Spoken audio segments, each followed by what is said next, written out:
kita akan mulai berdiskusi dan saya ucapkan terima kasih sudah bergabung lebih dari 1.000 saudara-saudara semua.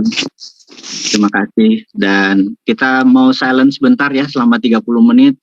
Jadi kita mulai dengan ucapan Bismillahirrahmanirrahim. Kita akan memulai informasi selama 30 menitan dan informasi kali ini mudah-mudahan bisa membuat kita menang di tahun politik. Kita tahu bahwa sewaktu diumumkan Anies sebagai presiden, Bosman masih tidak percaya bahwa tahun 2024 bulan Februari akan ada pilpres. Masih tidak percaya karena di dalam skenario awal adalah kalau bisa masa jabatannya diperpanjang. Dan ketika Ganjar diumumkan di tanggal 21 April tepat di acara Idul Fitri dan saudara-saudara Muhammadiyah sudah melaksanakan sholat Id.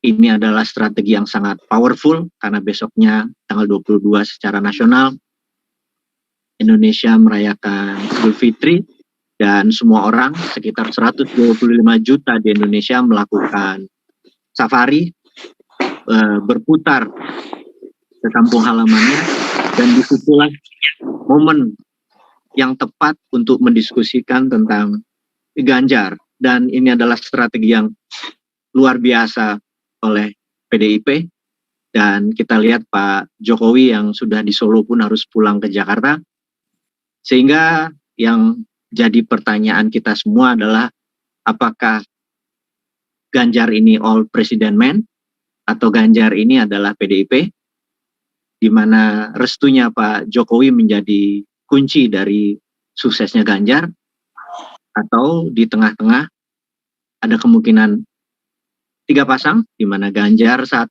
Prabowo 2, dan Anies. Kemudian Pak Prabowo ini apakah yang mendapatkan restu Jokowi? Ini yang harus kita pertimbangkan. Jadi teman-teman, sebelum kita melanjutkan, teknik hari ini yang saya akan pakai adalah kalau di MMBC itu kebantu dengan subliminal program gitu ya. Recording in progress.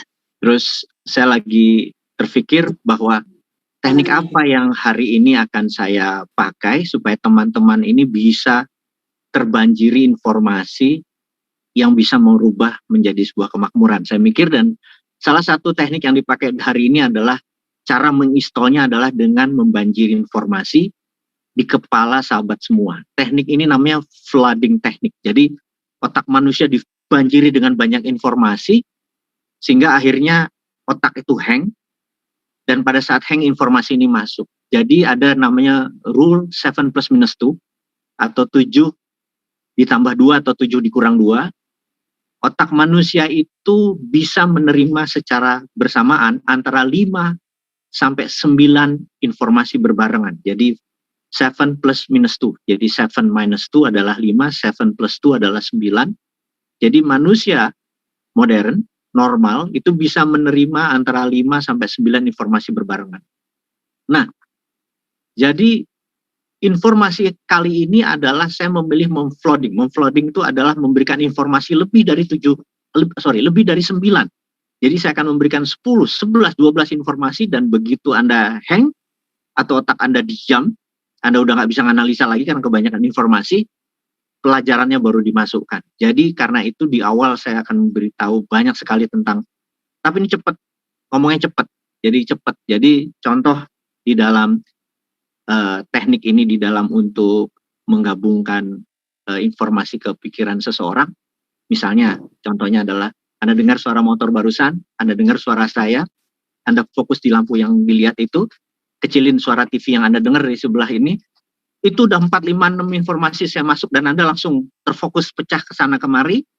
Dan begitu informasi yang pelajaran dasar tentang bagaimana cara menang di tahun politik dengan bisnis tentunya, itu bisa masuk dengan cepat. Jadi Anda di rumah saat ini berseribu, kita akan mencoba fokus pada setiap cerita saya, informasi ini demi pelajaran nanti masuk. Jadi ini kunci yang penting sekali untuk 5 menit pertama, atau disebut lockingnya yang pertama gitu ya.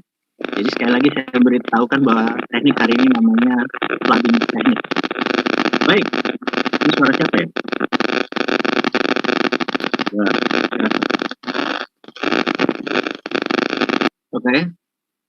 Oke. Baik, kita lanjut. Jadi pertama adalah apakah ada 3 pasang, yaitu Pak Ganjar, Pak Prabowo, dan Anies, ataukah di tengah-tengah PKS hengkang ke salah satu ke Prabowo atau ini sehingga atau Nasdem yang pindah sehingga Anies nggak dapat kursi atau thresholdnya nggak sampai sehingga yang bertanding adalah 2, semuanya all president men, kita nggak tahu, tapi semuanya mungkin. Apapun itu, satu nasihat saya adalah ini adalah peluang untuk kita take off. Jadi pada saat orang bingung, ini adalah kesempatan kita menyalip di tikungan. Sekali lagi, kita akan mulai masuk ke pelajarannya. Jadi nomor 1, kita bicarakan dulu yang global dan makro. Jadi kita berbicara tentang Sudan, gitu ya. Sengaja nih, saya membawa hal yang makro dulu, membuat informasi ini. Di Sudan, kita tahu ada 2 warlord atau panglima dan wakil panglimanya perang antara Abdul Fattah al-Burhan, panglimanya, dengan wakilnya Dagalo. Orang nomor satu, nomor 2 di militer, dan secara de facto mereka berdua menggulingkan pemerintah Al-Basri di tahun 2021 dengan kudeta militer. Di tahun 2023 ini rencananya mereka mengadakan pilpres secara demokrasi. Nah, ternyata menarik, Sudan wilayahnya Anda semua harus diinform. Sudan dan Arab Saudi itu seperti Malaysia dengan Indonesia yang terbelah di Selat Malaka, di mana itu adalah jalur maritim transportasi internasional. Begitu juga Sudan dan Saudi, di mana ada Port of Jeddah dan Port of Sudan seberang-seberangan di Laut Merah atau Red Sea yang menghubungkan Laut Mediterranean melalui Sueznya ke teritori Laut Arabia dan Samudra Hindia. Jadi Malaysianya adalah Saudi, Sudannya adalah Indonesia. Karena Sudan memiliki kekayaan bukan sekadar minyak dan gas, tapi juga ada gold, ada silver, dan ada macam-macam. Seperti Indonesia. Dan pemerintah yang nggak stabil. Seperti Indonesia. Cuman mudah-mudahan nggak ada kudeta militer di Indonesia. Jadi, yang menarik adalah Abdul Fattah al-Burhan ini di belakangnya Amerika. Dagalo wakilnya, di belakangnya adalah Wagnernya Putin. Jadi ini adalah 2 negara besar berperang lagi di sana yang membuat Ukraina, Rusia, Amerika, dan sekarang Sudan adalah Amerika dan Rusia. Jadi lumayan informasinya membuat Anda sedikit shock kali ya. Dan yang saya ingatkan sekarang mengenai KKB atau kelompok kriminal bersenjata di Papua, yang kita tahu mereka sudah melakukan penyerangan lebih dari 5 kali dalam 6 bulan terakhir, dan korban di TNI dan pihak Polri sudah cukup banyak, terdata lebih dari belasan orang. Dan sekedar mengingat, saat ini tentara Indonesia mencoba menyerang, hanya baru menangkap 1, dan ini bisa diartikan apakah tentara Indonesia tidak capable untuk melawan KKB. KKB ini menggunakan senjata AR-15 buatan Armalite, pabriknya di Phoenix, Arizona. Apakah ada hubungannya dengan Freeport yang dimiliki oleh McMoran, yang kantor pusatnya di Arizona, dan ada hubungannya dengan marahnya diambil saham 51%. Sehingga yang kita takut adalah seperti kejadian di Timur Timur, ada referendum nanti di sana ketika PBB masuk, referendum tersebut membuat Timur Timur lepas, Dan begitu tindakan ini yang dilakukan oleh TNI melebar, ada korban sipil, sehingga PBB masuk, referendum, Papua lepas. Dan ini sudah diwanti-wanti oleh Bosman secara tulisan dari 2016-2017 resmi ke negara, melalui video dari 2019 sampai saat ini konstan, untuk memperingati don't fuck around dengan Amerika di Freeport. Dan ternyata mereka memilih unsur ekonomi atau economic approach. Di dalam economic approach, itu keuntungan ekonomi, dilihat Indonesia rugi, tidak untung ekonominya. Sekali lagi, kalau New Mind mendapat mandat, kita tidak akan pernah memikirkan tentang economic approach, karena di dalam pendekatan bilateral atau bernegara multilateral, economic approach itu derajatnya terendah. Yang tertinggi adalah biarkan emas itu menjadi underlay-nya Federal Reserve, tapi kita minta benefitnya lebih. Nomor satu, misalnya, kita minta hutang kita dengan IMF tinggal separuh. Kedua, kita minta vaksin dan obat-obatan dari Amerika free, sehingga kita bisa menanggulangi COVID tanpa harus mengeluarkan 1.000 triliun. Kalau itu tidak, kita ambil balik semuanya Freeport-nya. Deal dengan mereka tuh deal, bukan dengan economic approach, tapi dengan humanitarian approach. Sekali lagi sayangnya, kaum pragmatis yang berada di istana, sekitar istana, yang merasa bahwa ekonomi lebih penting daripada humanitarian. Atau jangan-jangan nggak tahu ada humanitarian approach, ada military approach. Hanya taunya cuma economic approach. Indonesia nggak untung. Padahal benar Indonesia nggak untung, tapi negosiasinya bukan berarti kita harus untung secara materi. Untung secara obat-obatan, untung secara hutang kita lunas, dan lain sebagainya, itu jauh lebih penting. Tapi sekali lagi, semua udah, nasi udah jadi bubur. Sekarang kita melihat bahwa KKB di sana, yang jelas adalah gini ya, saya mau kasih tahu, kalau M16 tuh kalau nembak dia itunya ke belakang, sentakannya. Kalau AR-15 tuh, kalau nembak dia nyentaknya ke atas. Jadi bisa dibayangkan ya, bisa dibayangkan. Mereka ini kalau nembak, itu kan nyentak ke atas, berarti perlu pembiasaan. Dengan harga pelurunya $4, mereka harus melakukan pembiasaan. Pembiasaan itu biayanya mahal. Karena bayangin, Kopassus yang ada di sana, pasukan elit yang ada di sana, dihajar loh. Beberapa kali diserang, KKB-nya nggak kena, dan KKB-nya menang. Kira-kira kalau mereka bukan warlord atau jago perang, di belakangnya mereka yang melatih mereka, ya nggak mungkin juga gitu ya. Jadi di sini gitu, Bosman sudah berkali-kali bilang, kalau mereka pakai mercenaries atau private army, ya kita juga pakai mercenaries dan private army, lebih murah kali bayar Wagner. Kalau dia pakai triple canopy atau Blackwater, kita pakai Wagner. Itu aja sederhana itu, dan kita udah mengusulkan. Nggak tahu akses Wagner ya, bilangannya sama Bosman gitu ya.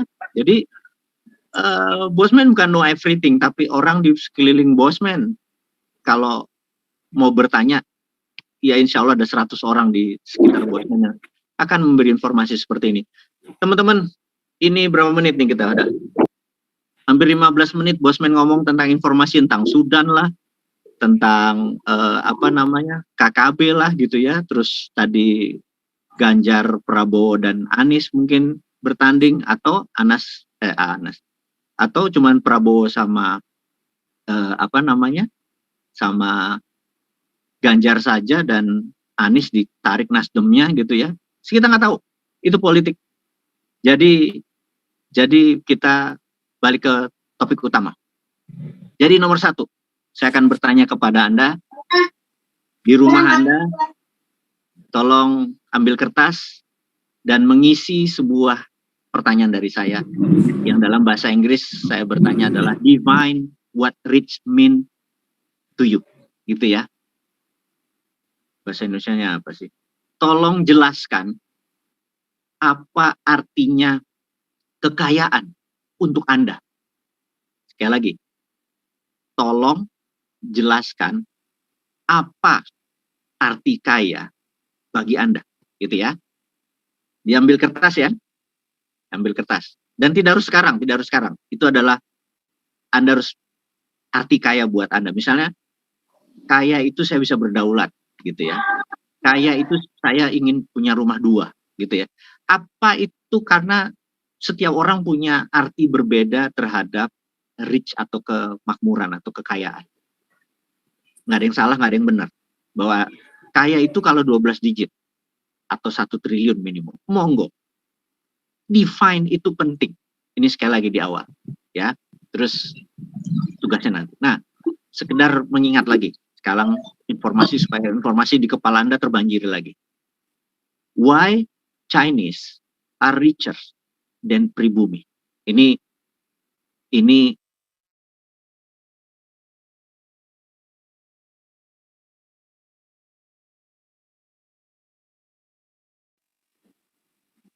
yang kenapa saudara-saudara kita yang Tionghoa keturunan Chinese itu lebih kaya dari pribumi. Nah, ini pernyataan yang sedikit nyeleneh. Atau kenapa saudara kita yang minoritas seperti kaum Arab gitu lebih kaya dari pribumi? Ini sebuah reality check ini ya, kita cek. Apakah karena mereka minority mereka fight? Apakah merasa karena kita majority, mayoritas, kita less fight atau kita tidak berjuang? Jangan-jangan. Atau mereka mempunyai apa namanya? Mereka menemukan, mendefine rich itu berbeda sama kita, jangan-jangan. Dan ini bagi saya cukup miris. Pulang Lebaran saya Balai Deso, Kudus, kemudian Malang. Terus sebelum ke Jakarta saya hinggap sebentar di tempat sahabat saya dan mitra bisnis saya. Kita tahu bahwa Dinaran itu bermitra dengan Bank Artagraha dan pemilik Bank Artagraha meminta, Mas, soan sebentar ke hotel dia di Kempinski di Bali yang tempat acara G20. Ya wes, dapat honorary invitation atau undangan, saya datang ke sana. Anda tahu kalau Anda ke Apurva Kempinski di Bali, Anda boleh cek. Itu mungkin itu harganya udah 6 jutaan lah. Rata-rata sih 10 juta kali per malam. Tapi kenapa isinya mungkin 90% adalah saudara Indonesia yang keturunan Chinese? Ada apa saya pikir? Kenapa pribuminya cuma 5% sisanya bule? Gitu ya. Apa kita nggak sanggup bayar apa? 10 juta semalam gitu. Begitu juga hotel di Nusa Dua lainnya ya shopping around aja. Saya mata-mata melihat, saya pikir ada apa nih? Gitu ya. Kemana saudara saya ini? Gitu. Itu yang harus saya share ke teman-teman supaya kamu ngamuk gitu loh. Mereview tadi, jangan-jangan kita salah mendefinisikan rich di kepala kita, jangan-jangan salah. Ini ya sekali lagi sabar nih, kita akan sampai sana. Nah, kemudian saya WA sahabat saya Pak Gita Wirjawan, saya bilang, bro posisi di mana? Baru landing gua. Akhirnya besoknya saya dari Bali, dia dari Stanford, dan dia sudah memilih menjadi dosen di Stanford, di mana sahabat-sahabat dia lebih suka menjadi the thinker, pemikir-pemikir. Saya mendiskusikan, minta tolong sama dia beberapa hal yang fundamental, yaitu mengenai funding, pembiayaan. Saya bilang saya ada pilihan VC, venture capital, private investor, atau IPO. Terus, dan itu punya teman-teman, kalau saya ngomong begini mungkin lompat lagi satu level. Sekali lagi, tujuannya adalah memflooding informasi atau membanjiri informasi ke Anda. Bahwa di 2 perusahaan saya nanya, saya provisi, hedge fund, private investor, atau IPO. Ini benda 4 ini aja mungkin Anda nanya, Bosman, lu ngomong apa sih? Bener nggak? Karena private investor behaviornya berbeda dengan venture capitalist, berbeda dengan hedge fund, berbeda dengan IPO. Semuanya adalah pembiayaan. Funding. Bukan lending, bukan pinjaman ya, sekali lagi. Kalau pinjaman ke bank aja, atau ngutang aja ke rentenir. Tapi ini masalah funding. Saya tanya, nature bisnis saya yang A, begini, yang B, begini. Saya perlu visi kah, venture capitalis, saya perlu hedge fund kah, saya perlu private investor kah, atau saya perlu IPO? Jawaban dia adalah perusahaan ini private investor aja, gua ada, yang sini IPO, lu prepare IPO. Oke, kita nggak cerita sampai sana, tapi suatu hari Anda akan paham maksud saya, karena ini tujuannya adalah, nah ada yang menarik di diskusi-diskusi itu, terus dia bilang, bro, lu ingat nggak di zaman kita dulu kuliah, berapa mahasiswa Indonesia di Amerika? Dia 2 tahun lebih tua dari saya. Kita sama-sama tahun 80-an di sana. Terus saya bilang, 16 juta, karena saya adalah salah satu pengurus Permias, Persatuan Mahasiswa Indonesia di Amerika Serikat. Terus, 16.000, you right, katanya gitu. 16.000. Dan lo tahu berapa jumlah sekarang? No idea, nggak ada. 8.000. Kok turun ya? Bilang gitu. Iya. Lo tahu berapa orang India at the present belajar di Amerika? Nggak tahu. 300.000 orang. This year only. Dengan berbagai tingkat tentunya, dari level 1, S1, S2, S3, dan terus, you know how much Chinese atau Tiongkok? Nggak tahu. 400,000. Dan itu dari tahun ke tahun segitu. Indonesia cuma 8.000 gitu. Dan dia ngajar juga di Nottingham Forest. Jadi 3 bulan sekali dia ke di University of Nottingham, dia bolak-balik. Dia bilang, berapa jumlah mahasiswa Indonesia di Eropa katanya? Hanya 5.000. India, 200,000. Chinese atau Tiongkok, 300.000 katanya, di whole Eropa. Gimana Indonesia bisa menjadi the richest country atau the strongest country di 2045 kalau hanya 8.000 orang yang mengerti dunia luar, gitu kan? Terus visa, tenaga kerja visa, berapa kira-kira yang Amerika kasih untuk student-student begitu graduate? Amerika kalau suka tuh mereka nawarin kerja. Berapa? Nggak tahu gue. 75% buat orang India. Bayangin. 15% buat orang Tionghoa. Jadi Amerika itu memang mengambil brain. Dalam bahasa politik, sebuah negara yang orang pinternya pindah ke negara lain disebut namanya brain drain. Kekeringan orang pinter.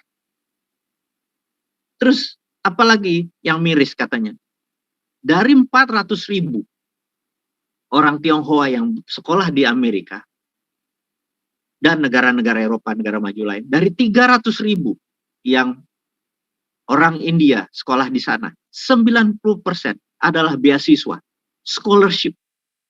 Indonesia yang 8.000, 90% adalah swasta yang membiayai dirinya sendiri. Ini punten aja, mohon maaf. 8 tahun terakhir itu Menteri Pendidikannya 3 orang loh. Semuanya punya ilmu yang luar biasa. Kenapa sih nggak membeasiswakan teman-teman atau saudara-saudara kita yang agar kita menjadi bangsa yang pintar? Nah, di sini kita harus ya berpikir ya bahwa India will be the next China, China will be the next Amerika, gitu kan? Dan Amerika jadi apa? Walau-walam, nggak tahu, gitu. Tapi yang jelas, New Mind yang bercita-cita 2045 akan mengendalikan gold payment sistemnya 50%, mengalahkan dolar dan lain sebagainya. Saya jadi agak shock gitu ya. Agak shock karena hanya segini brainnya Indonesia di luar. Itu kita harus mikir nih. Kalau Pak Gita bilang, kalau teman-teman nanti minta, nanti Anda yang voting. Kalau setiap minggu gue ngajarin 1.000-2.000 orang kayak lo, I'm welcome. Jadi saya mikir nanti teman-teman, ya Pak Gita aja ngomong dari Stanford selama 30 menit kayak gini. Ya kita belajar lagi, setuju ya? Saya pikir nanti kita lanjutin. Terus, yang menarik lagi adalah kita tahu kalau kita traveling atau keluar negeri itu tujuannya adalah kita meminteri karena kita lihat the other flip of coin. Jadi koin itu punya flip, sisi lainnya. Kita melihat dark side of the moon, sisi gelap dari bulan gitu ya. Travel kita bisa membuka pikiran kita. Dan manusia Indonesia yang memiliki paspor tidak sampai 5%, dan ini saya baru tahu dari brother kita satu lagi, Mas Sandiaga Uno, dan yang setengahnya pun paspor haji. Jadi rendah sekali wacana kita melihat dunia luar, bukan sekedar dari YouTube, tapi nge-feel, benar-benar nge-feel bagaimana Finland dan Denmark itu adalah the happiest country on earth gitu ya. Bagaimana Bhutan adalah the happiest country on earth number 3 gitu ya. Terus negara tanpa korupsi itu kayak apa sih gitu ya. Dan kalau kita cuma ngomong tok wacana, kita nggak berubah karena kita nggak nge-feel. Atau contoh gini deh, kalau Anda pengen punya mobil BMW, wah harus sebut BMW karena BMW kan Bosman Mardigu gitu ya. Wowi, bener nggak? Jadi harus BMW. Anda kalau pengen BMW akan lebih nge-feel kalau Anda naik BMW tersebut di showroom, muter-muter nge-feel. Dengan nge-feel itu handar beni atau sense of belonging Anda tuh naik. Wah, gue harus pengen punya gitu ya. Itu namanya define rich tadi. Wah, gitu ya. Marah Anda tadi itu yang ngedrive Anda untuk kimia di tubuh Anda berubah gitu. Nah, oke. Terus berarti kan hanya 5% orang Indonesia yang punya paspor, setengahnya pun paspor haji gitu ya. Berarti yang sisanya ini nggak pernah melihat dunia ini gitu. Bahwa misalnya kita ambil contoh, kalau Anda seorang arsitek, 10 tahun terakhir, dari 100 gedung, 90 gedung di atas 50 lantai dibangunnya di Asia. Sekali lagi nih, saya ulangi. Bahwa dari 100 gedung baru yang dibangun, katakanlah 1000 gedung baru di seluruh dunia dalam 10 tahun terakhir, 90% dibangun di Asia. Gitu.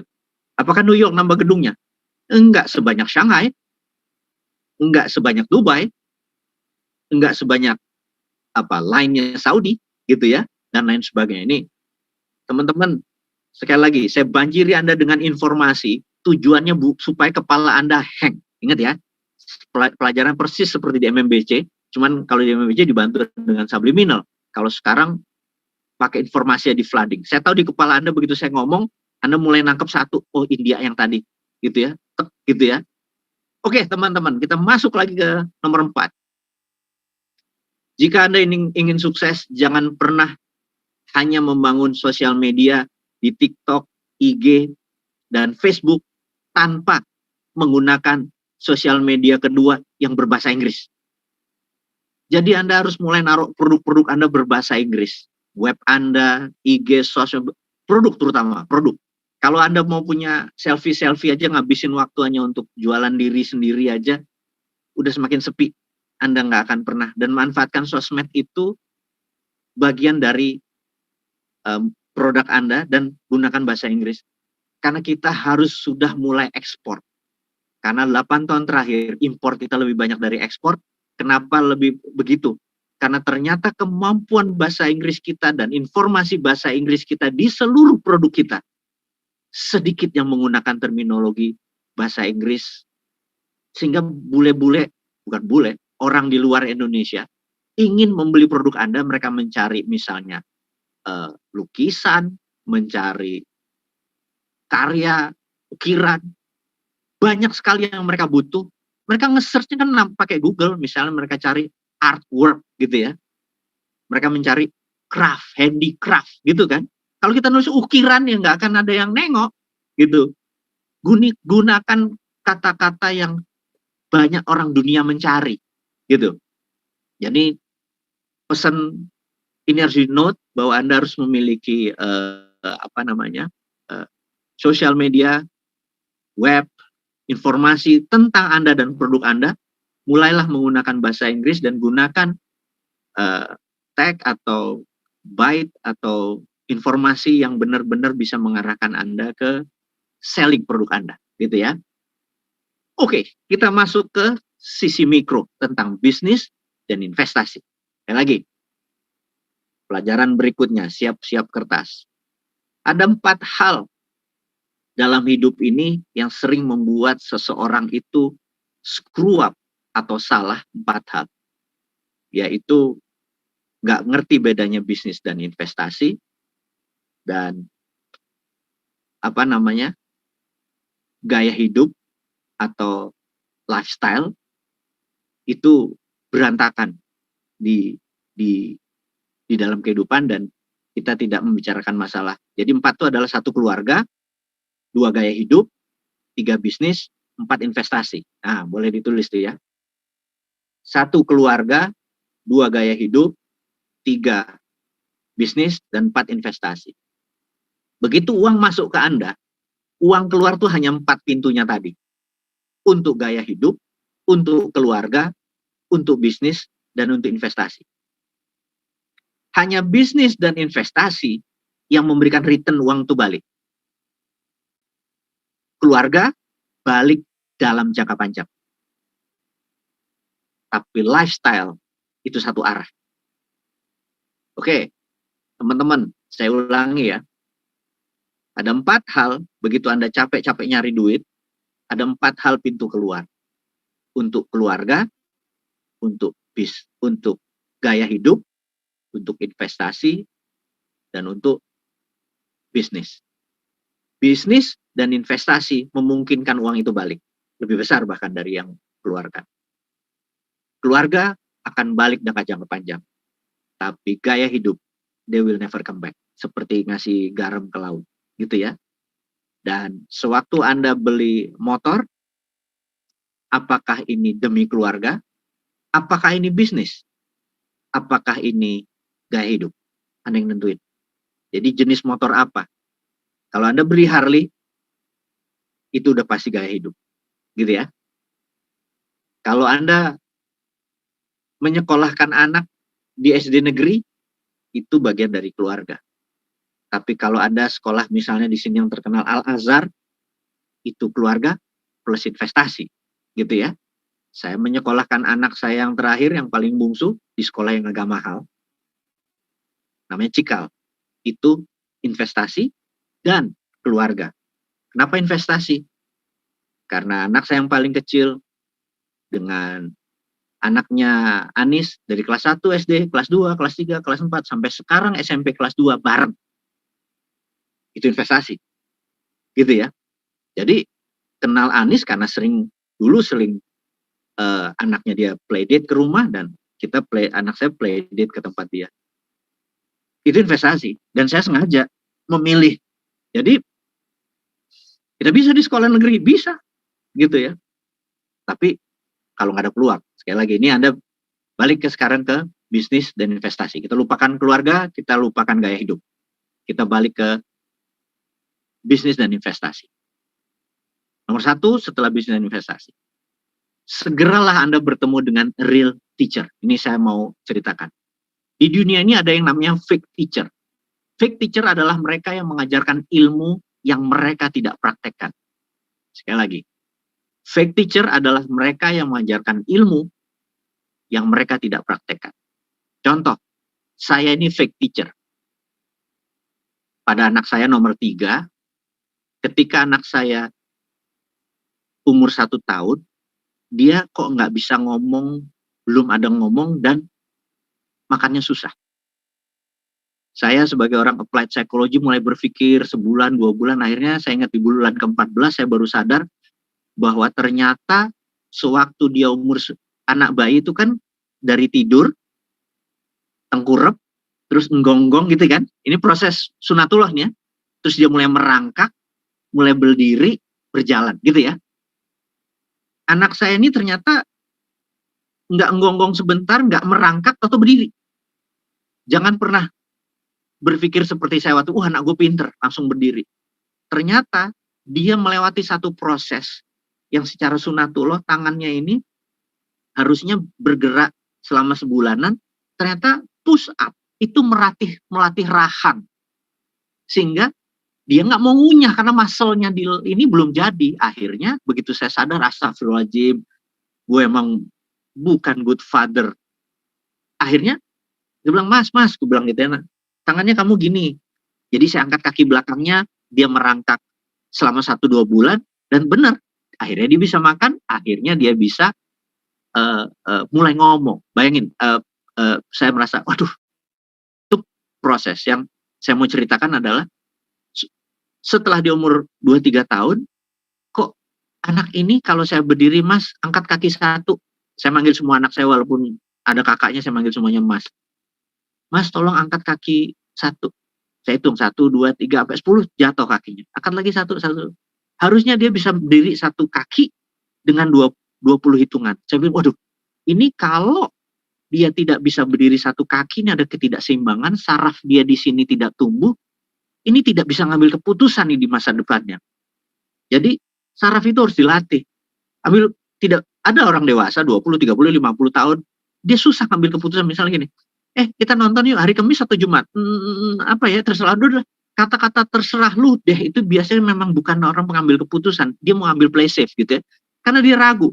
Wah, saya kaget bahwa ternyata dia harus tumbuh kan. Nah, ciri-cirinya adalah berdiri aja. Sekarang kalau teman-teman mau tes di rumah berdiri hitung 20, 30, kalau Anda bisa ya Anda memang tumbuh decision making muscle-nya atau syarafnya gitu ya. Nah, begitu nggak bisa, kita latih. Jalan di titian dia jatuh, jalan di titian dia jatuh. Terus suatu hari saya lagi jogging di GBK, dia masih 4 tahun, saya lihat ada Vini Visi gitu ya, ini klub rollerblade. Terus saya bilang, Pak, boleh nggak anak saya 4 tahun belajar rollerblade gitu ya? Oh boleh Pak, monggo gitu. Terus soalnya anak saya ini saya tahu Pak, banyak orang belajar rollerblade sekarang bukan hanya buat olahraga, tapi karena di rollerblade Anda harus bisa berdiri 1 kaki, terus pindah lagi 1 kaki gitu kan. Jadi saya pikir oke. Saya temenin dia setiap Sabtu main rollerblade. Dan cukup lama, hampir 2 tahun dia baru bisa berdiri 1 kaki lama. Dan alhamdulillah. Habis itu dia, ayah lu gini dong, ayo gini, mau ini nggak? Boleh, langsung berubah. Dan suatu hari ada yang menarik. Ini di tahun ke-1 dia belajar, saya lagi temenin. Ini yang saya bilang saya fake teacher itu karena saya bukan guru yang baik. Terus dia bilang, ayah bisa main rollerblade nggak? Enggak. Kenapa ayah ngajarin sesuatu ayah yang nggak pernah praktekin? Itu saya ketampar anak saya 5 tahun bilang, berarti saya fake teacher kan? Ngomong gini-gini saya nggak bisa main rollerblade.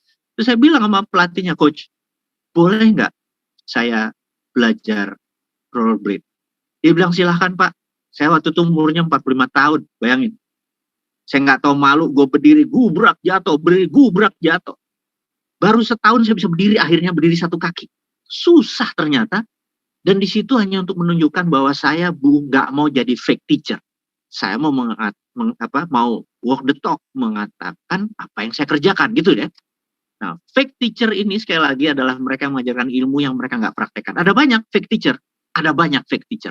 Nah, real teacher adalah lawyer, ahli hukum, mitra dagang, supplier, sales, akuntan, petugas pajak, apa lagi, pejabat regulator.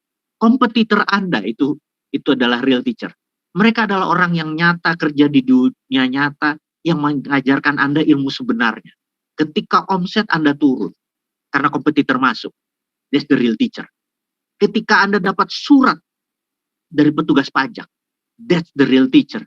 Ketika sales team Anda loyo, itu real teacher. Ketika supplier tidak mengirim barangnya di saat penting, itu adalah real teacher.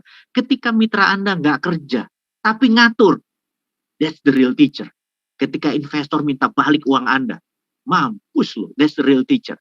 Ketika Anda tidak tertib pembukuan, lalu dihajar sama pajak dan dihajar sama investor, itu adalah the real teacher Anda.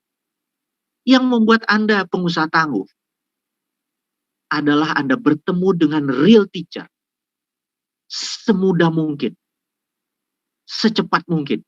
Karena kalau Anda lambat, Anda nggak akan pernah jadi orang sukses, gitu ya. Jadi semakin mudah Anda memulai atau starting early, semakin peluang Anda mendapatkan real teacher itu semakin sukses. Semakin cepat Anda berhadapan dengan real teacher, sekali lagi, semakin cepat Anda sukses.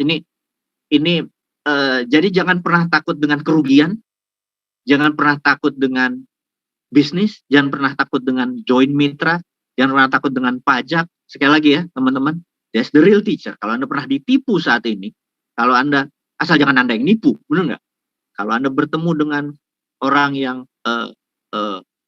menjanjikan supplier ternyata tidak, that's the real teacher, gitu ya. Oke. Jadi ada dua hal yang membuat Anda mungkin saat ini belum sukses. Pertama, Anda belajar dari fake teacher. Yang kedua, Anda belum bertemu dengan banyak real teacher. Take a note. Boleh jadi caption of the day, gitu ya. Sahabat, kita lanjut topik berikutnya. Udah ke flooding nih otak Anda, saya pikir. Anda harus belajar, ini bold line ya. Anda harus belajar melakukan personal selling. Nih, personal selling. Rumusnya personal selling adalah sell yourself before you sell your stuff. Saya masih berbahasa Inggris dulu, nanti kita akan sampai ke sana. Kita ke depan sekali. Selling ya, intinya ya, selling ya. Bukan marketing. Marketing adalah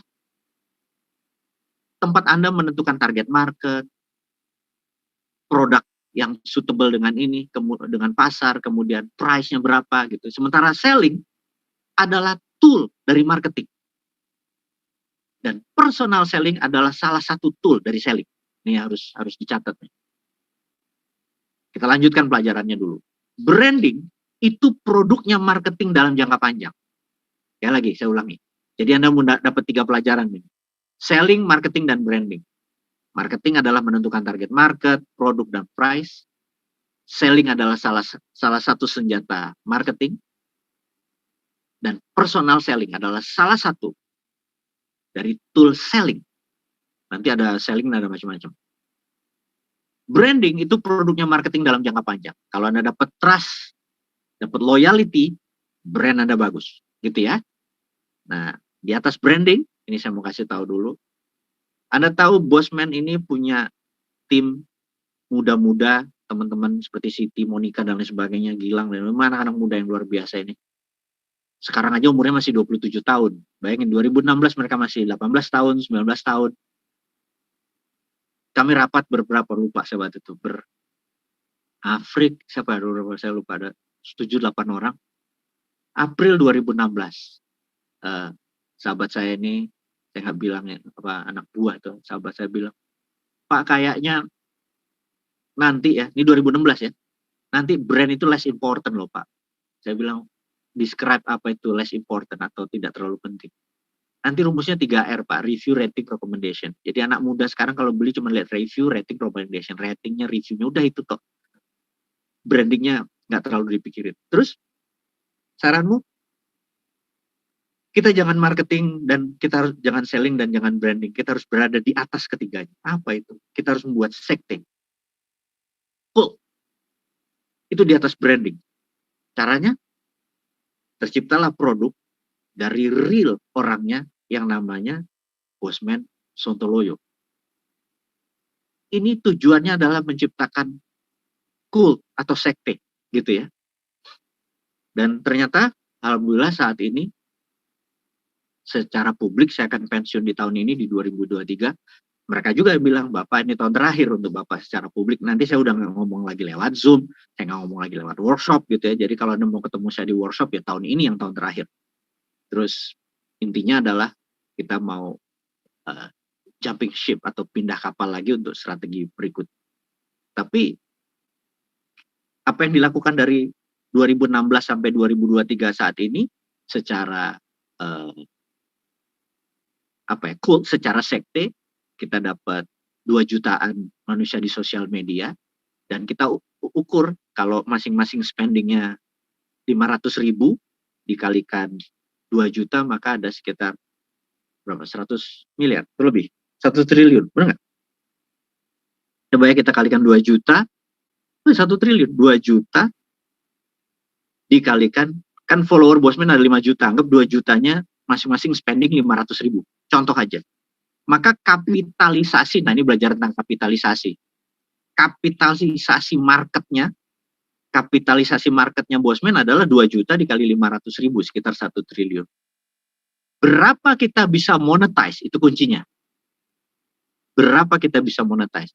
Ternyata alhamdulillah Dinaran bisa 200 miliar, Santara kemarin sebelum ini bisa 100 miliar. Ternyata angka 300-400 miliar itu bisa kita monetize. Jadi per tahun kita dapat setelah kita punya produk seperti ini. Nah, saya ingin Anda juga punya seperti itu. Anda harus punya, Anda harus bangun gitu ya. Nah, perlahan, saya akan ajarin perlahan. Jadi nomor satu, Anda tetap harus mempunyai skill personal selling. Personal selling itu yang bukan dijual produk, yang produk nomor dua. Misalnya Anda menjual motor atau menjual mobil, itu produknya nomor dua. Yang dijual pertama pada personal selling adalah trust orang terhadap Anda. Begitu Anda dapat trust seseorang, Anda jual apapun laku. Jadi begitu produk Anda nggak laku, karena personal selling Anda, kemampuan personal selling Anda rendah, gitu ya. Ini kalimatnya kalimat langsung nih. Yuk kita belajar untuk melakukan personal selling sekarang. Personal selling artinya meninggikan trust, menjaga quality produk Anda, dan semua itu jangka panjang. Personal selling nggak jadi semalam.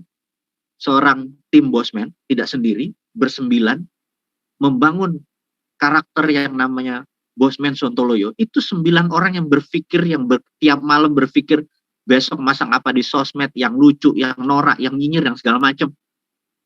Itu semua by design. Itu semua by design.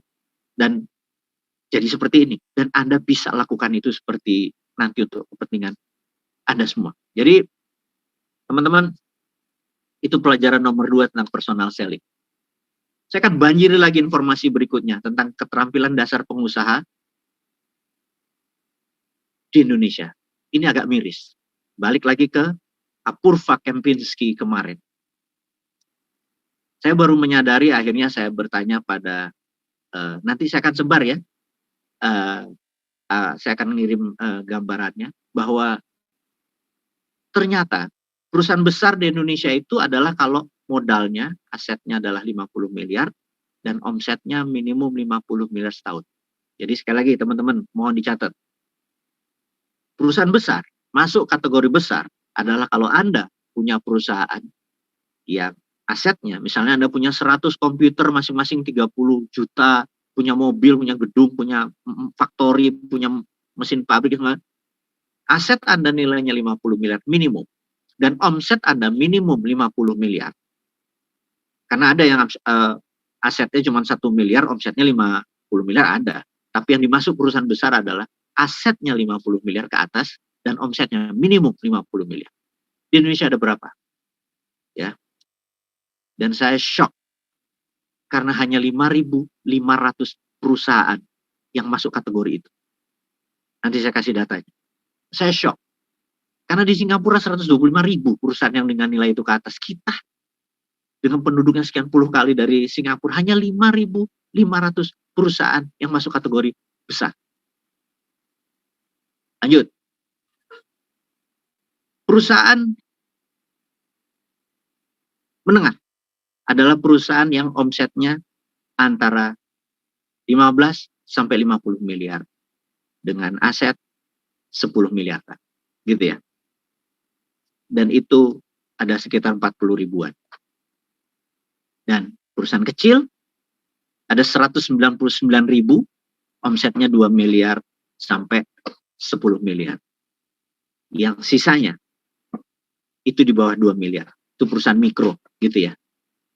Jadi kalau di total perusahaan kecil, menengah, dan besar, itu hanya 250 ribu perusahaan. Bayangkan, yang lain itu omsetnya di bawah 2 miliar.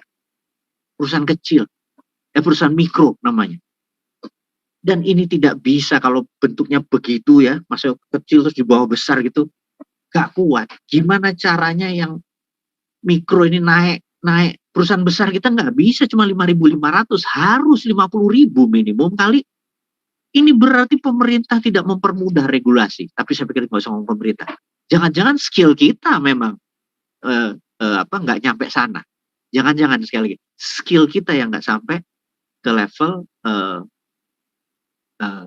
perusahaan besar. Kita bingung. Ngelola 100 karyawan ternyata kita bingung. Nyari modal 50 miliar juga kita bingung ternyata. Jadi saya pikir, oke. Saya akan masuk supaya Anda semua, ribuan orang masuk ke perusahaan besar, gitu ya. Ternyata ada 5 hal yang Anda harus kuasai, keterampilannya dan pemahamannya, dan ini Anda harus bersabuk hitam di dalam manajemen. Artinya Anda, pemahaman dan keterampilan Anda tuh black belt, gitu ya. Oke, apa itu 5 hal? Anda harus tahu bahwa accounting adalah kunci pemahaman perusahaan. Bukan selling, bukan marketing, bukan manajemen. Kita pisahkan dulu. Itu bukan nggak kalah penting, tapi kita harus memahami bahwa accounting ternyata masalah kita accounting. Jadi begitu disebut, saya mau masuk hedge fund, kepala Anda bilang hedge fund apa Pak? Benar nggak? Ini Anda punya liabilities nggak? Liabilities itu apa Pak? Benar nggak? Terminologi akunting seperti begini, kalau Anda tidak tahu, Anda nggak mungkin bisa dapat funding, pembiayaan, gitu. Ini yang saya pikir, oke, ternyata kata kuncinya, sahabat-sahabat semua harus dipinteri atau harus nambah pelajaran tentang akunting. Akunting itu kunci sukses Anda. Karena dulu waktu kita sekolah, ada yang namanya raport. Raport merah kita nggak naik, raport biru kita naik. Accounting itu adalah raport, dan harus biru, gitu ya. Jadi, ada 5 hal yang Anda harus pahami dan ketahui dan harus black belt sabuk hitam memahami tentang akunting. Anda harus mengenal satu yang namanya income. Income itu dari omset atau dari sales. Itu dalam akunting dikategorikan income. Nomor 2, Anda harus memahami apa itu expense atau biaya-biaya. Gitu ya. Nomor 3, Anda harus mengetahui aset atau nilai harta. Jadi aset Anda misalnya rumah Anda, atau di kantor nanti, nah ini kantor punya lahan, tanah, punya mesin, itu namanya aset. Anda harus tahu nilai asetnya berapa. 4, Anda harus mengenal apa itu liabilities.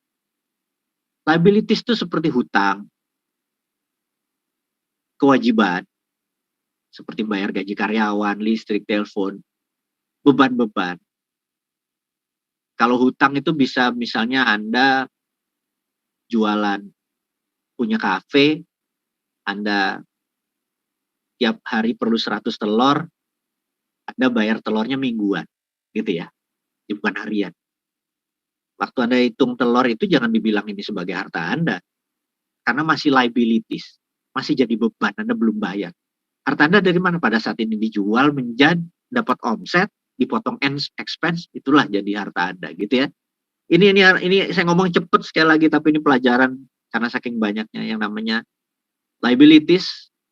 Tadi nomor 4. Jadi 1 income, 2 expense, 3 aset, 4 liabilities. Dan terakhir, cash flow atau arus kas. Cash flow atau arus kas itu mudahnya adalah berapa uang di tangan Anda dan berapa yang akan masuk. Jadi kalau saya melihat perusahaan, yang saya lihat adalah bukan income-nya berapa, expense-nya berapa, biaya-biaya, bukan asetnya berapa, bukan liabilities berapa. Saya lihat cash flow-nya. Ada uang di tangan lo nggak gitu? Oh, omset saya besar Pak, 1 miliar sebulan. Expense saya cuma 400 juta. Wah. Terus saya lihat cash flow-nya ada. Enggak, soalnya ini ada beban utang ke sana, ada kewajiban sana, ada kewajiban sana. Ternyata cash flow-nya negatif. Perusahaan itu nggak sehat. Gitu ya. Jadi cash flow atau arus kas itu adalah berapa uang yang di tangan Anda dan berapa yang akan masuk. Ini akan masuk dari sini Pak, tagihan BUMN Pak. Kapan masuknya 1 miliar? Kamu masuk, insya Allah bulan depan, sampai 3 tahun di BUMN yang belum masuk. Ada problem dengan cash flow Anda. Gitu ya. Bisnis Anda bagus, cash flow Anda bermasalah. Jadi sekali lagi, 5 hal ini kunci sukses Anda mengelola perusahaan. Jadi 1 income, 2 expense, 3 aset, 4 liabilities, dan 5 cash flow. Dan semua itu terbaca di cash flow. Anda itu nanti rich on asset atau kaya aset, juga kaya cash atau rich on cash. Jadi itu ideal. Kalau asetnya besar, uangnya banyak, itu ideal, itu impian, itu dream business, gitu ya. Tapi lawannya adalah poor aset, nggak punya aset, dan poor cash, nggak punya cash. Yaitu perusahaan udah bankrupt namanya, udah bangkrut gitu ya. Dan rich on asset banyak, poor on cash. Nah ini ada yang menarik nih. Saya ingat Lebaran 2 tahun yang lalu. Saya ngomong apa adanya nih ya, sahabat saya juga. Sahabat saya suatu hari nelpon. Saya lagi di jalan, lagi puasa 2 tahun yang lalu. Dia telepon, bro, gue bisa pinjam 80 juta. Saya kaget. Orang ini hotel Shangri-La-nya aja harganya 2 triliun. mendadak perlu 80 juta gitu. Untuk apa bro? Gue lupa. Di rumah, supir gue, satpam, pembantu, gajinya 2 kali lipat, gue belum bayar nih, besok lebaran. Gue lagi poor on cash. Sekali lagi, dia rich on asset tapi poor on cash. Dan hal ini wajar, dan ini biasa saja. Ada akan terjadi, jangan-jangan Anda juga gitu. Rumah Anda nilainya 2M, begitu tanya, bro, aduh, tolong bayarin dulu ya, it's okay gitu ya. Itu masih cash flow problem Anda gitu ya. Terus yang enak ini sebenarnya adalah pada saat ini di kondisi lagi gonjang-ganjing adalah ada rich on cash. Waduh, ini beli barang murah pada saat ini gitu ya. Ini sebagai contoh aja bahwa problem dari akunting tadi yang 5 ujung-ujungnya tadi ada rich on asset, rich on cash, ada poor on asset, poor on cash, ada rich asset, poor cash, dan lain sebagainya kira-kira. Jadi apa itu aset? Kita harus terangkan. Aset itu bisa berupa rumah, mobil, pabrik, tanah, mesin, dan itu heavy asset. Kalau light asset, jadi aset ada 2, ada heavy, ada yang berat, ada yang light atau yang ringan. Saham, emas, deposito, currency, itu light asset. Jadi, dan itu mudah di-cashkan.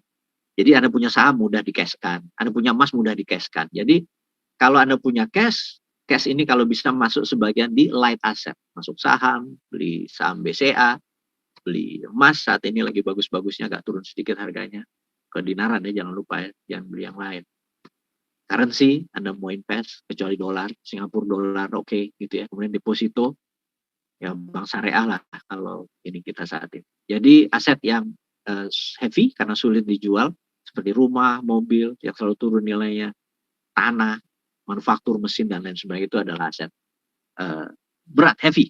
Oke, teman-teman, kita berada di penghujung pelajaran. Sekali lagi, ini adalah monolog, tanya jawabnya di tempat yang lain, nanti kita akan ini supaya informasi ini.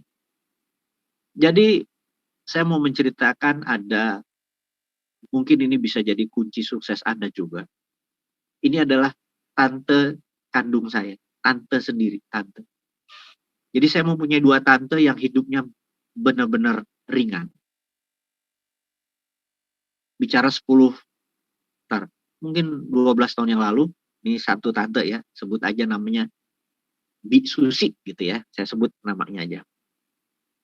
Ini nama dari langit supaya for the sake of discussion gitu ya, daripada yang nama main. Si Bibi ini suaminya profesional, kerja di pabrik di Cikarang. Ya dia ibu rumah tangga, makan gaji, ya dagang-dagang di pengajian-pengajian gitu. Itu si tante ini, si Bibi. Kemudian suatu hari mereka rapat keluarga, mereka punya rumah di ujung gang. Terus ngapain ya punya rumah, udah dicicil selama sekian lama, waktu itu nilainya sekitar 1,1 miliar lah kira-kira. Ngapain 1,1 miliar kita cuma tidurin, kata dia gitu. Kata si Bibi suatu hari ngajak diskusi. To make story short, rumah itu dijual, mereka ngontrak 100 juta 3 tahun. Wah, agak ujung, lebih kali. Lalu uang sisanya mereka melakukan yang namanya flipping house. Flipping house itu mereka beli rumah, misalnya ada orang pecah waris, pasaran 700 juta, minta 500, dibayar 500, kemudian dia flipping. Flippingnya 2 yang paling utama, kamar mandi dan kitchen dan dapur, di flipping, didadani. Jadi dia tidak main di primary house, dia main di secondary house. Dia tidak buat rumah dari nol. Dia main di secondary, dia flipping. Masuk, kemudian di 2-3 bulan kemudian kejual 600, 650 kayak gitu terus. Dan kemarin waktu lebaran saya ketemu, untuk seorang berumur 65 tahun, dia the happiest couple. Kayak ini bahagia amat hidupnya. Karena kalau rumahnya nggak kejual, dia bisa tinggalin, dia bisa menikmati masa tuanya. Dan saya pikir dia mulai umur 50 loh waktu itu. Saya pikir cukup berani, dia throw the dice, dia lempar dadu, dia bakar kapal seperti Jabal Tarik. Bakar kapal, jual rumah. Anda tahu cerita Jabal El Tarik kan? Sewaktu kapal mendarat di Gibraltar, pasukannya cuma 3.000, lawannya ada 10.000. Pasukannya bilang, gila gimana kita bisa menang, dia 3 kali lipat. Jabal Tarik bilang bakar tuh kapal. Begitu kapal kebakar, dia bilang, kalau ke sana lu nggak bisa lagi kan, kalau ke depan lu mungkin hidup, ke depan lu mungkin hidup. 3.000 tentara udah kayak orang gila, dan menang. Tante saya ngebakar kapal di umur 50, bakar dah. Jumping ship, dia ambil tuh 1,1, dia jual, dia mulai. Dan saat ini saya slow pace, ya kecepatan flipping house berapa sih? Dia punya 2-3 tukang, punya mandor, terus dia bangun. Tapi ada kali 20 rumah lebih dalam 12 tahun ini, dia bisa hidup hanya dengan flipping house. Suaminya sekarang udah pensiun dari ini, ya udah mereka menikmati flipping house sampai saat ini di umurnya udah 60-an dan 65 tahun. It's very interesting ceritanya. Yang kedua, ini dari ibu saya, adik ibu paling kecil. Ini menarik. Suaminya profesional, kerja di PT Timah. Kemudian ini ceritanya mundurnya berapa tahunnya? 30 tahun yang lalu mundurnya. Mundur terlalu jauh. Mereka tinggal rumahnya di Tebet. Ini kalau teman-teman yang di Jakarta kebayang, Tebet. Kemudian suatu hari mereka bilang, dia nggak mau kerja lagi, dia nggak mau membangun kerja sebagai karyawan, itu artinya membangun kerajaan orang lain gitu ya. Gua nggak mau bangun kerajaan orang lain lah, gua mau berhenti. Nah, setelah berapa tahun? 15 tahun kerja kali ya. Punya rumah ini, rumah itu dijual. Ini for the sake of discussion supaya gampang penilaiannya. Dia jual rumah katakanlah 1 miliar. Gitu ya. Prinsip mereka begini, dengan 1 miliar itu mereka pindah ke pasar minggu. Jadi dulu 30 tahun yang lalu pasar minggu masih daerah yang biasa aja. Dengan 500.000 beli rumah, beli tanah, yang 500 juta mereka menikmati hidup selama 5-6 tahun. Hidupnya irit sekali kemana-mana pakai bus, sederhana mereka. Orang Jawa bilang guyang-guyu aja, ketawa terus orangnya gitu ya. Di tahun kelima habislah duit 500 juta deposit uang mereka itu, dan rumah mereka jual. Harganya sekitar 1,2 miliar. Mereka pindah ke Cinere. Mereka beli rumah 1 miliar waktu itu. Ingat banget saya angkanya soalnya. Kemudian 200 juta untuk hidup. Gitu. Dan 200 juta hidup cuma 3-4 tahun. Suatu hari Cinere itu boom.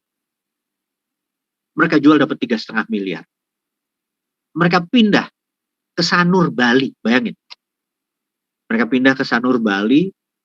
Beli rumah 1 miliar. Gedenya itu tahun berapa tuh? 20 tahun yang lalu kali. Gede banget di sana. Mereka spend hidup kayak raja dengan 1 miliar sisa yang tadi itu. 5-6 tahun kemudian mereka jual rumah di Sanur gitu ya. Saya lupa angkanya berapa. Yang jelas dia bisa beli rumah di Kuta gitu. Dia pindah ke daerah Kuta. Spend hidup agak lama di Kuta. Agak lama, hampir 7 tahun, 8 tahun saya ingat. Dia jual lagi rumah di sana, dia beli di Ubud. 2 dia beli di Ubud. Yang satu dia sewa-sewain, yang satu dia tinggal, dia punya tunai selama 5 tahun. Kerjanya jalan, guyang-guyu gitu toh. Sekarang yang ibunya, yang istri atau yang tante saya kandung ini, umurnya juga 68 tahun, suaminya udah 70 sekian tahun. Terus akhirnya memilih menjual rumah tersebut yang di Ubud dua-duanya. Tahun kemarin mereka dapat 21 miliar, mereka beli 10 miliar di Bogor karena suaminya orang Bogor. 10 miliar dia depositoin di umur segini. Hidupnya nggak pernah kerja. Teman-teman, Anda dapat 2 cerita di ujung dari ini semua. Bahwa kalau Anda menemukan, mendivine apa itu kaya, cara kaya itu sesuai dengan definisi kaya tadi.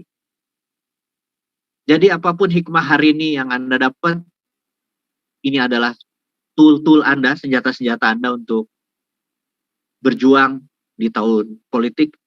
Hikmahnya apa? Kita semua renungkan apa yang didapat hari ini, masuk ke bawah sadar, nanti Anda sholat, Anda baca lagi note-nya. Dan akhirul kalam, saya ucapkan terima kasih atas waktunya, atas kesempatannya.